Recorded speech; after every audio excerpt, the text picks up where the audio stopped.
This is the Lone Creator YouTube. We hope this video helps. You start by making sure you can access the repository on GitHub.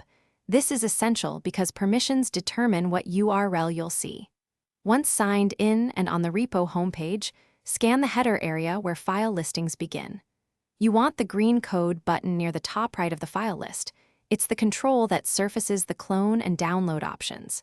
Click it now to reveal the URL options, because that single click shifts you from viewing files to retrieving the repository address. Now that the code panel is open, you must choose the URL type that matches your workflow.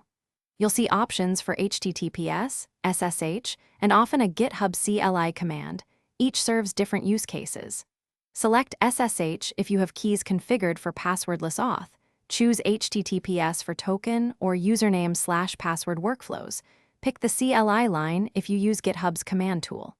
Once you select the appropriate tab, click the copy icon to place the chosen URL on your clipboard for immediate use.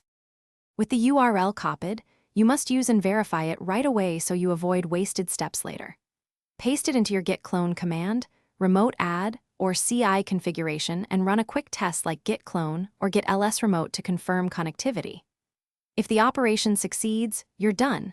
If it fails, double-check repository permissions, whether your SSH key is added to your GitHub account, and whether any personal access token has the right scopes. That troubleshooting step resolves most access problems. Thanks for watching. Consider subscribing if we helped you.